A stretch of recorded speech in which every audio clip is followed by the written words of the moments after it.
चलिए अब सबसे पहले आपको बताते हैं कि बजट के वो 10 बड़े ऐलान कौन कौन से हैं जो आपको जानना चाहिए, समझना चाहिए, और उसके बाद हम आपको बताएंगे कि एक एक ऐलान का मतलब आखिर है क्या। तो सबसे पहले बजट के जो 10 बड़े ऐलान हैं वो आपकी स्क्रीन पर, और ये देखिए कि जो बजट का सबसे बड़ा जो आज का बड़ा ऐलान है वो है शेयर मार्केट को लेकर, और फ्यूचर्स पर एसटीटी 0.2% से बढ़ाकर 0.05% कर दिया गया है। मतलब ये कि करीब करीब 150%, ऑलमोस्ट क्या 150% की बढ़ोतरी हुई है फ्यूचर्स पर एसटीटी में। ये एक बड़ी खबर थी आज की। ऑप्शंस पर जो एसटीटी है उसको 0.1% से बढ़ाकर 0.15% कर दिया गया। यहाँ पर 50% की बढ़ोतरी हुई है ऑप्शंस पर, और इसी का इंपैक्ट है कि आज बाजार में भारी गिरावट का माहौल रहा। बायबैक पर कैपिटल गेन टैक्स लगेगा, ये भी एक बहुत महत्वपूर्ण अनाउंसमेंट है इक्विटी मार्केट के लिहाज से, और उसका इंपैक्ट भी हमने देखा।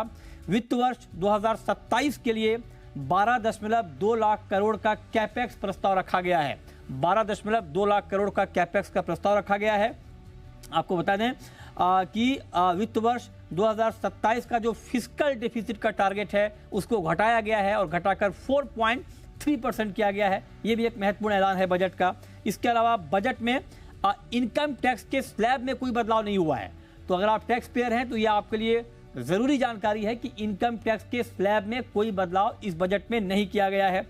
क्लाउड सर्विसेज देने वाली एमएनसीज को 2047 तक टैक्स हॉलिडे दिया गया है। ये एक महत्वपूर्ण अपडेट, महत्वपूर्ण ऐलान आज के बजट में।